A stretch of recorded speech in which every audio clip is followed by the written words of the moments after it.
This is the Transformers Generations War for Cybertron Trilogy Kingdom Deluxe Class Warpath, and they come in this new packaging, which honestly I'm not a big fan of. It's great artwork. There's some fantastic artwork, absolutely gorgeous on the box, and the box feels very heavy, very premium, but you're missing that shell inside, and the window is just so tiny. And I understand what Hasbro's trying to do here. They're trying to go eco-friendly in the next 2-3 years, trying to eliminate non-biodegradable substances on their packaging. That's all well and good, but it feels cheap, and prices have already been reflected with the new prices that Hasbro said. The prices of figures have already jumped up 20%, 15, 20%, I'm not sure. But this one, from $20, deluxe class figures are now up to $24 out here in Manila. So if you're purchasing this in Manila, it's going to cost you, instead of the usual 1,000 pesos, it's going to cost you 1,200. So it sucks a bit, but it is what it is. And I don't know. I think this is the way to go. And I'm still grateful that we have the window instead of the usual like Generation Selects version of the packaging. So let's get him out of packaging. Very excited to show you guys Warpath.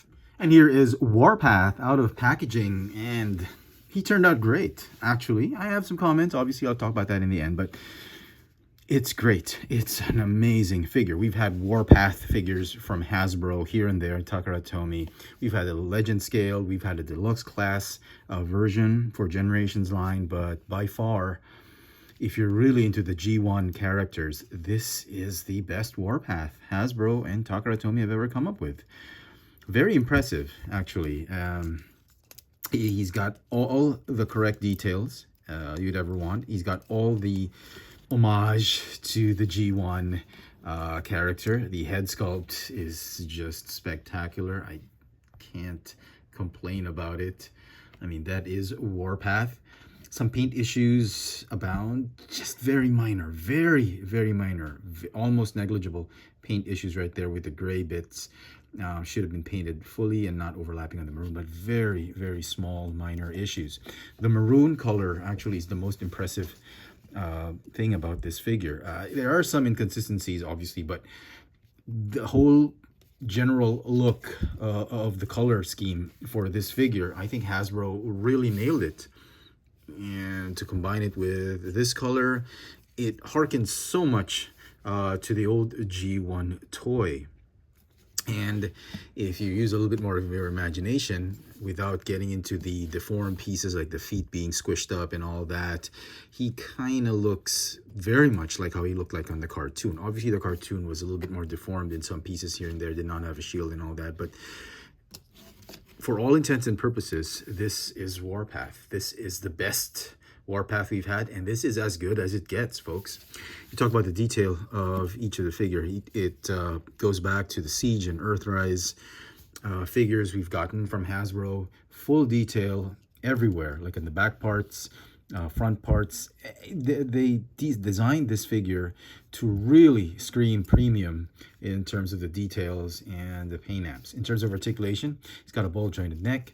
He's got a waist swivel that's amazingly unhampered, not hindered by all that kibble on the back.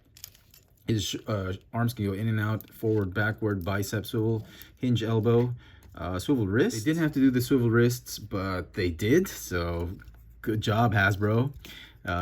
Legs can go outwards, full splits if you wanted to. And then go forward and backward, thigh swivel, hinge knees, less than 90 degrees.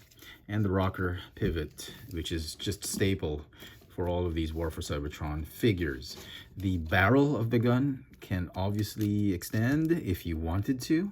You can do that. Pow, pow, kapow. I wasn't the biggest fan of this character in the cartoons, to be honest, but I thought he was a great mini-bot. And he'll have this shield, and the shield is supposed to be mounted right here. Like a shoulder pad, like when he's fencing or when he's dueling with sabers, he's got a, stupid. I know. One of the things I hate about Transformers, since the Generations and Universe line are parts forming Transformers with those pieces, which I honestly think they could have incorporated it somewhere with a little bit more engineering, but it would have been costlier. I think they would have to spend a lot more just to incorporate this, and the easy way out was just to have a removable piece. So, okay, I'll forgive Hasbro for that. So let's do some quick size comparisons. As you can clearly see, he's not exactly a small deluxe, nor is he a regular size deluxe, or definitely not a big size deluxe. He's somewhere in between the regular size deluxe, as you can clearly see with Mirage right there, and a little bit taller, or should I say significantly taller than either Cliffjumper or Bumblebee, which is the small scale deluxe class figures. So he's right there. I think the scale is great. I'm pretty sure Hasbro nailed it with the scale. They know best about these figures and all that. And in the cartoon, I've always thought that he was slightly bigger than the other mini bots like Sea Spray or Beachcomber or Bumblebee and all that, because he is a tank. And if you look at the original Legends class Autobots or mini bots, this is Brawn, and he's nowhere near in scale with the original Power of the Primes or Titans Return figures, which just makes this scale or this line of Autobots obsolete, which is a shame because we've had some really great characters from this line. And the expectation now is that Hasbro and Takara Tomy should redo all of the figures they did for Titans Return, Power of the Primes, and Combiner Wars into this new deluxe class scale of figures. Before I forget, the figure comes with an Optimus Prime sort of holographic trading card. It's pretty cool. The card is like a 2-in-1 card. If you try and peel back this first layer right here, you will see a like alternate universe Death of Optimus Prime hologram at the back, which I don't know how they decided to do this, or why they decided to do this, because it will really ruin the trading card if you keep doing that. So, albeit it's an amazing graphic, both graphics are just stellar and just really spectacular and great, pleasing to the eyes. I just don't think this kind of thing, this kind of gimmick will hold over time, because you keep peeling it back, dust is going to come in and all that, unless you buy 2 of these guys and you get one trading card and you peel off the other and you have 2 separate cards. But it's a small thing, not really detriment to the appreciation of this figure. So let us transform Warpath into his alt mode or tank mode. So to do that, first thing you want to do, you want to remove the shield and say, Warpath, maximize. No, I'm kidding, because it's Kingdom and I've been watching these Beast Wars episodes on YouTube and all that, so I thought it would be Beast Mode, Vehicle Mode. Oh my god, that cartoon was memories. I was in high school when it launched. Anyway, first thing you want to do is you want to straighten up the arms. You want to fold these out like this, tab them in, fold these out and tab them in like that. Go ahead and untab the shoulder pieces like this. Unfold this, fold back that head, hide that head right there. This back waist piece right here is going to fold out like that. Just barely clear the shoulder pieces right here. So do that. Flip this panel right here, and that's going to, oh my god, I think I untabbed it. Oh, okay. I thought there was a ratchet pin right there, but be careful with that. And then it's supposed to tab in right here. Hold on. Okay, like that. And then there is a notch or a groove right there where you're supposed to have that tab nestle in right there. It doesn't really tab in or anything like that. It just sort of sits right there. It's been cut in the most professional way, but you just have to fold it right there and deal with it. Okay, keep the arms wide like this, because you're going to need some clearance when you do the legs. Okay, the legs, you're going to fold them up like this, and at this point it's there's like a roundabout way of doing it, and Hasbro's instruction sheet tells you to just rotate the arm, rotate the legs here and there, and just fold it out. But essentially, what you just want to do is you want to bring these feet out and about like that and open the panels in between the legs. So try and do it as easy as possible without being confusing at the same time. Okay, so what you want to do is do this, do this, do this. Okay, fold that up like this, fold that up like this. Okay, do this. Okay, and then what you want to do is you really just want to bring those back panels out like this and like that, and that will form the top part of the tank. Right here, another panel right there. You want to swing it out like this. Okay, and then what you want to do is you want to bring the feet up like this. Then what you want to do is you want to close those ankles like that. And what you want to do is close the ankles also on this other side like this. Okay. All right, once you've done that, at this point in time, you just want to combine everything that you've unfolded and then fold it up like this. Now, you have to find a way to squeeze in the arms or hands or fists right through there so you're not really disturbing so much. You can just do this, fold the arms in, tab it here, and then tab this one here onto the bottom part of the arm, and you've got one side done. Okay, do the same on the other side. I mean, it's a tedious, annoying process, but that's the engineering behind this toy. And I think there was no other way out of it. I think this was the only way to get the proportions of the robot mode right, and at the same time get a decent tank mode. It's a very involved transformation, kind of complicated leg transformation just to form this thing. But once you do it, it's actually pretty satisfying. It's annoying as heck. Seriously, I did not enjoy transforming this figure one bit. This panel right here, there's some tabs right there. You can obviously intuit where these things are going to go. And what this thing does, it actually solidifies the tank mode. If I can just tab them in properly right there.